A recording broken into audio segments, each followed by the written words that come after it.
Waraanni bilisummaa Oromoo baha Oromiyaa keessa socho'u humnoota waraana garee aangoo harkaa qabu tiksa wajjin muddee 23 bara 2021 lola cimaa adeemsuu isaanii maddeen naannichaa Oromiyaa miidiyaa neetworkitti himan. Godina Harargee lixaa aanaa mi'eessoo keessa kan socho'u waraanni bilisummaa Oromoo Cibraa Elemoo Qilxuum Araddaa Daa'imaa iddoo xiixxuu jedhamtutti humnoota waraana bilisiginnaa poolisii federaalaa milishaa Oromiyaa humna addaa Oromiyaa fi humna addaa Somaalee dabalatee walumatti baay'inni isaanii loltoota 250 ol ta'an kallattii lamaan waraana bilisummaa Oromoo irratti lola guddaa kan banan yommuu ta'u lola kana waraana bilisummaa Oromoo olaantummaa argatee jira. Lola humnoota kanneen jidduutti adeemsifameen loltoota bulchiinsaa Abiyyi Ahmad tiksan irraa loltoota 20 ajjeefamuun 12 ol ammoo madaa'anii jiru.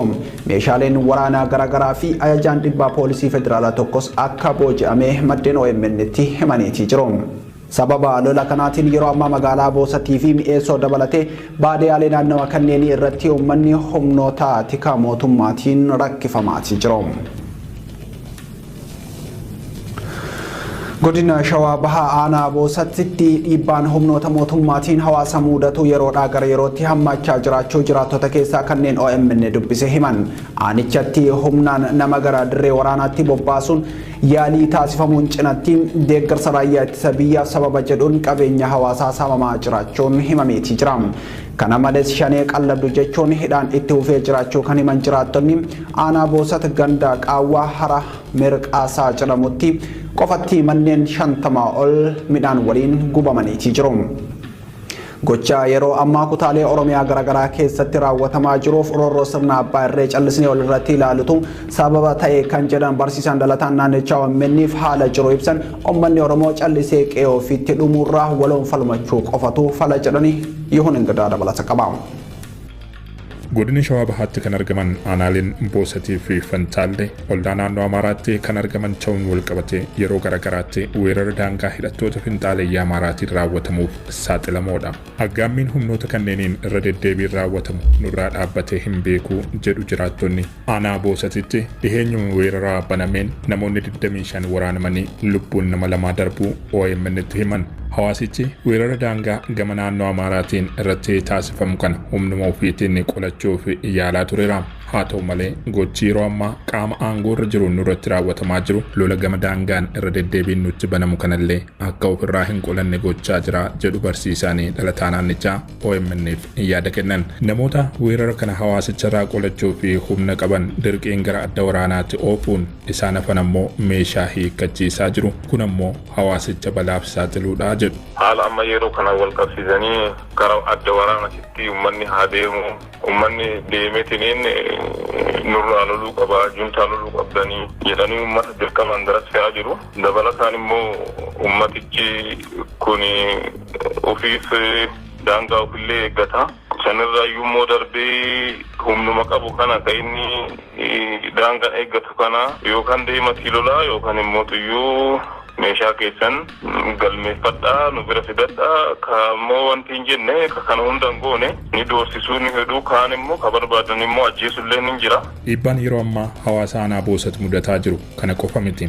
Gam tokkoon raayyaa ittisa biyyaatti makamuu diddan jechuun gama biraan ammoo isin shanee qallabdu sababa jedhuun hawaasni rakkoo jabaa argaa jira. Sababuma kanaan ganda qaawwa hara mirqaasaa jedhamtu keessatti qofa manneen jiraattotaa 50 caalan midhaan waliin gubamanii hawaasni rakkoo irra bu'ee jiraachuu maddi odeeffannoo keenya himaniiru. Hidhaa fi saamichi maqaa deeggarsa raayyaa ittisa biyyaatiin raawwatamus gara darbeeraa jedhu. Godina Wallagga Bahaa fi Horroo Guduruu Wallaggaatti duula weerara lafaa hidhattoonni finxaaliyyii Amaaraa bifa qindaa'aan raawwataa jiraniin hedduun lubbuu dhabanii namoonni kuma dhibbootaan lakkaaman qe'ee ofirraa buqqaafamanii jiru. Namoonni qe'ee ofirraa buqqaafaman gara magaalota Ukkee, Giddaam, Keeraamuu, Naqamtee fi iddoowwan garaagaraatti rakkoo jabaaf saaxilamanii jiraachuutu himama. Haleellaan kun ammas nurraa hin dhaabbanne guyyaa guyyaan lubbuun namootaa darbaa qe'een keenyas weeraramaa jira jedhu jiraattonni aanaalee Kiiraamuu fi Jaarteerraa dubbisne Yihuun Ingidaa dabalata qaba. Lixa Oromiyaa godinaalee Wallagga Bahaa fi Horroo Guduruu Wallaggaa aanaalee ollaa naannoo Amaaraa jiran keessatti ji'oota muraasaas haleellaan hidhattoota finxaaleyyaa Amaaraatiin hawaasa nagaa irratti raawwatamu itti fufeera. Haleellaa hanga gocha duguuggaa sanyii raawwachuutti gahe kanaan hedduun lubbuu dhabanii kuma dhibbootaan kan lakkaa'aman qe'ee ofiirraa buqqaafamaniiru. Qabeenyi hawaasaa gariin saamamee kan hafe ammoo abiddaan barbadaa'eera. Gochi kun aanaa kiiramuutti ammallee hin dhaabbannee jedhu jiraataan aanichaa OMN'f yaada kennan. Maqaan koo Biqilaa Jireenyaa jedhama. Barsiisaadha. Keessumattuu aanaa kiiramuu fi aanaa giddaa darara hamaa keessa jira jechuudha. Ammarraa gara ji'oottan sadan arfan lakkoofsiseera. Uummanni qe'eerraa buqqa'ee akkuma beekamu Haaroo irraa ka'ee bakka Somboo jedhamu, bakka Tiltoo Abboo jedhamu already xumuraniiru. Bakka achirraa namnis hin jiru, horiinis hin jiru, qabeenyi mannis gubateera. Amma gidduu kana immoo erga torban lamaati kiloomeetira 2-3 kan hin caalle magaalaa kiiramuu irraa jechuudha. Lafa bulchiinsi mootummaa jiru, lafa qaamni hidhate mootummaa dhufiin jedhu jirutti finxaaleyyiin Amaaraa magaalaa kiiramuu keessaa gadi hidhatanii wal gurmeessanii uummata baadiyyaatti gadi yaa'anii qabeenya namaa, lubbuu namaa saamaa jiru. Adduma baasee himuudhaaf guyyaa kaleessaa jechuudha. Qo'ee lafa jedhamu jedhamuurraa gad baate abbaa fi ilma rukkutanii horii irraa uffatanii deemanii ilmiin du'e abbaan immoo madoon cimaan irra ga'e amma hindu'aa fi nafaan isaa hin beekamu. Ragaan keessoo qaama bulchiinsa aanaa kiiramuuti OMN qaqqabe akka mul'isutti gandoota baadiyyaa fi magaalaa aanaa kiiramuu keessatti argaman 19 keessaa gandoonni 17 haleellaa kanaaf saaxilamaniiru. Uummanni 100 ol ta'us buqqaafameera. Aanaa kiiramuu qofatti haleellaa faannoo humna addaa fi milishaa Amaaraatiin hanga ammaatti lubbuun namoota 211 darbuus ni mul'isa ragaan kun. Kana malees manneen 800 caalan gubamaniiru. Midhaan horii fi qabeenyi biroonis saamamuu ragaan kun ni agarsiisa. Aanichatti manneen barnootaa 44 fi dhaabbileen fayyaa 23 ta'anis sababa kanaan hojiin ala ta'anii jiraachuu maddeen keessoo mootummaarraa odeeffannoon arganne ni agarsiisa. Yeroo ammaa caasaan bulchiinsa aanichaa guutummaatti jechuun bifa danda'amuun humnoota finxaaleyyaa Amaaraa fi warra adeemsa isaanii deeggaraniin dhuunfatamee jira jechuu dandeenya kan jedhan jiraataan aanaa kiiramuu. Aanaan kiiramuu Oromiyaa jalatti bulaa jira jechuuf nu dhibaa jedhu.